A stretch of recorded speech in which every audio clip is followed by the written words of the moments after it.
Hello दोस्तों। रत्न नमस्कार। दोस्तों, आप देख रहे हो मेरी ऑटोबायोग्राफी रत्न टेल्स मेरे यूट्यूब चैनल रत्न व्लॉग्स पे। गाइस, आज डॉक्टर बाबा साहेब अम्बेडकर जी की 130वीं अम्बेडकर जयंती है, तो आप सभी को उसकी शुभकामनाएं। और जो भी मेरे मुस्लिम फ्रेंड्स हैं उन सबको रमादान मुबारक। गाइस, हम लोग बात कर रहे हैं 2015 की, जब मैं और मेरा भाई गोविंद डोडामनी हम दोनों चाह रहे थे कि उसका जो सोलापुर का घर है रामवाड़ी का, वहाँ पे अश्वमेध फाउंडेशन का एक एनजीओ स्कूल शुरू किया जाए। जी हाँ, भाई भी मेरा ट्रस्टी है तो वो भी कुछ डिसीजंस में इन्वॉल्व होता है। We were trying our best कि फंड रेज हो जाए। मैं बैंक टू बैंक घूम रहा था और लोन के लिए भी देख रहा था, लेकिन कहीं पे भी मेरे हाथ में कुछ सफलता नहीं मिली। तो फिर क्या किया मैंने, मेरा जो बैंक ऑफ इंडिया का फ्रेंड है जो मेरे साथ एमबीए में क्लासमेट था, उसको जाके मिला। उसको मैंने पूछा कि ऐसा क्यों है, तो उसने मुझे सिंपल लैंग्वेज में बताया कि देख, जो रामवाड़ी एरिया है, जो सेटलमेंट एरिया है, ये बहुत इनफेमस एरियाज़ है, वहाँ के लोगों को मोस्टली लोन नहीं मिलता। तो ये क्या सीन है। तो मैं आपको फ्लैशबैक में लेकर जाना चाहता हूँ 1992 में, 1992 में, जब सुशील कुमार शिंदे जी महाराष्ट्र के तो बड़े नेता थे, लेकिन पहली बार राज्यसभा पहुँचे थे और सेंटर में उन्होंने काम शुरू किया था। तो दोस्तों, ये अभी का सोलापुर का रेलवे स्टेशन है। और रेलवे स्टेशन का जो पहचान है वो उसके बाहर जो पुराना एक इंजन है वो है। हम लोग सोलापुर हमेशा सिद्धेश्वर एक्सप्रेस से जाना पसंद करते हैं। रात को बैठ के सुबह पहुंच जाने का इतना सा डिस्टेंस है, 10-12 घंटे में हम लोग पहुंच जाते हैं। तो वहाँ पे सोलापुर से रेलवे स्टेशन पे उतरने के बाद हम लोग ये जो रास्ता जहाँ से ये फ़ोटो खींचा गया है उसी डायरेक्शन में चल के क्रॉस करके रामवाड़ी जाते थे। या तो अगर बाहर से मेन रोड से बाहर निकलना है तो एक ऐसे टनल आता था जिसके नीचे से हमको हमारे साइड जाना पड़ता था। तो उसके यहाँ पे बहुत बार मानसून में पानी भी भरा रहता था। तो एनीवेज, ये मीटर गेज का ट्रेन तब भागता था जिसका पटरी बीच में पड़ता था। रामवाड़ी जाने के समय ये हुबली तक जाती थी सोलापुर से ट्रेन। और वहाँ पे रामवाड़ी में ही थोड़ा सा आगे चल के एक स्कूल था उर्दू और मराठी का। उसके बाजू में हमारा ऐसे घर था छोटा सा। और थोड़ा सा आगे जाने के बाद राइट साइड में वहाँ पे जिप्रे सर रहते थे। तो ये मेरे डैडी के बीएसएनएल से फ्रेंड थे और काफ़ी अच्छे फ्रेंड थे हम लोग। उनसे बहुत बार मिला करते थे उनके घर पे।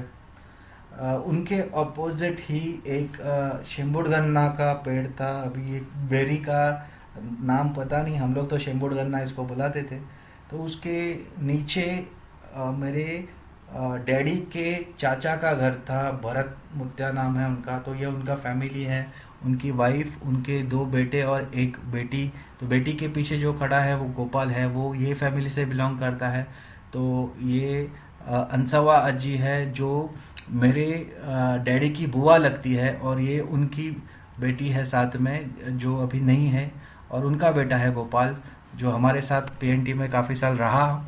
तो दोस्तों, ये सारे जो सिबलिंग्स हैं ये लक्ष्मी विष्णु मिल में काम करते थे जो 1995 में बंद हुई।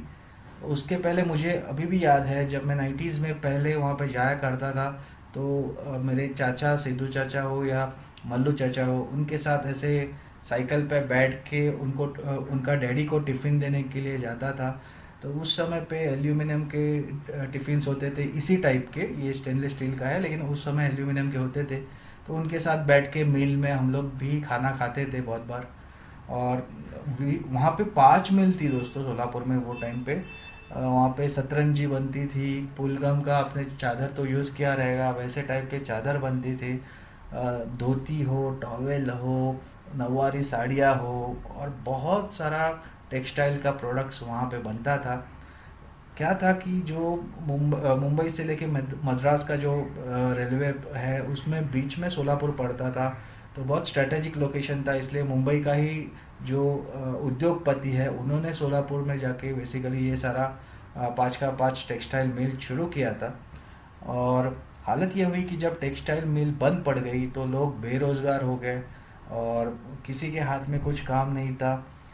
मिल बंद पड़ने के काफ़ी रीज़न थे, या तो यंत्र सामग्री का पुराना हो जाना, या तो वहाँ का जो मज़दूर है उनका स्ट्राइक। तो जैसे मुंबई में हालत हुआ था गिरनी कामगार का, वैसे सोलापुर के भी गिरनी कामगार का हुआ। और बहुत लोगों ने गलत रास्ता फिर अपनाया, चोरी चकारी शुरू की, या फिर गुंडे बन गए। और बहुत लोगों ने सोचा कि नहीं, ये हमारा फ्यूचर नहीं हो सकता, तो उन्होंने सही रास्ता डिसाइड किया। और मेरे जो रिलेटिव्स हैं उन्होंने भी सही रास्ता डिसाइड किया। जो उनके हाथ में रिसोर्सेज था उसको लेके उन्होंने डिसाइड किया कि कितना भी गरीबी आए लेकिन हम लोग गलत काम नहीं करेंगे। सो एक ने फिर वहाँ पे पान पट्टी का दुकान शुरू कर दिया, जो सोलापुर रेलवे स्टेशन के बाहर ही था, इसलिए वहाँ पे उसका अच्छा कमाई उनका होता था। तो उनसे एक फैमिली का घर चलता था। दूसरा फैमिली ने डिसाइड किया कि एक छोटा सा किराना का दुकान डालेंगे, तो वो किराना का दुकान डाल के बैठ गए। और उनका बेटों को जब तक अच्छा जॉब नहीं मिलता, टीचर्स का जॉब नहीं मिलता, तब तक उन्होंने ये अच्छे से चलाया भी। उसके बाद ये सब जब सोलापुर में चल रहा था 1992 में, तो मैं तो वहाँ पे छुट्टियाँ मनाने के लिए जाता था, वहाँ पे खेलता था, हंसता था, मूवीज़ देखता था और रिटर्न आता था। इंडिया में मुंबई में उस समय बहुत बड़ा इशू चल रहा था, वो चल रहा था 1992 का राइट्स। जी हाँ दोस्तों, बाबरी मस्जिद का डिमोलिशन के बाद मुस्लिम्स हर जगह पे प्रोटेस्ट कर रहे थे, और जो हिंदू है वो भी भड़क गए थे। दोनों के बीच में बहुत घमासान युद्ध शुरू था। हर कोई एक दूसरे को काटने के लिए दौड़ रहा था। 900 से ज़्यादा लोग मारे गए थे, और बहुत दहशत थी हर जगह पे। हर कोई अपने घर में कुंडी लगा के सारे पर्दे बंद करके छुपा रहता था। और हम लोग काफ़ी छोटे थे, तो हम लोग भी बहुत डरे सहमे थे उस टाइम पे। और उस टाइम के जो सीएम थे सुधाकर राव नाइक, उनसे ये सिचुएशन संभल नहीं पा रही थी, क्योंकि ये सिचुएशन को शुरू करने वाला भी और उसको संभाल सकने वाला भी एक ही उस समय का गुट था, वो था शिवसेना। दोस्तों, शिवसेना और बीजेपी दोनों साथ में तभी काम करते थे। बीजेपी ने ये शुरू किया था लेकिन वो खुद इससे परे हो गए। लेकिन उस समय पे शिवसेना बाहर लोगों को संभाल रही थी, और कॉलोनी में ये जो भाई का ग्रुप है एलजीडब्ल्यूसी, ये हम लोग को प्रोटेक्ट कर रहा था। जी हाँ दोस्तों, इसमें से कुछ बेरोज़गार थे, कुछ अभी भी स्टूडेंट थे, कुछ लोग जॉब कर रहे थे, लेकिन बहुत मस्ती करते थे, क्रिकेट पे झगड़ा करते थे, पत्ता खेलते थे, स्मोकिंग करते थे, बहुत कुछ करते थे, जो जिनकी वजह से उनको बहुत नाम रखा जाता था। लेकिन ये ऐसा वक्त था जब उन्होंने पूरे कॉलोनी को प्रोटेक्ट किया था। वो लोग हर रात को हाथ में लकड़ियाँ लेके, मशाल लेके पूरा रखवाली करते थे कॉलोनी का। जो बड़े बुजुर्ग थे वो भी उनको सपोर्ट करते थे, और रात भर कॉलोनी में ये लोग घूमने का काम करते थे, और ये देखते थे कि कोई बाहर का आदमी ना घुसे यहाँ पे। तो उसमें आफताब भी था, सैसू भी था, तो हिंदू भी था, पंजाबी था, मुस्लिम था, सारे लोग थे दोस्तों। कोई यहाँ पे एक दूसरे का धर्म नहीं निकाल रहा था, सारों ने मिलके कॉलोनी को प्रोटेक्ट किया था।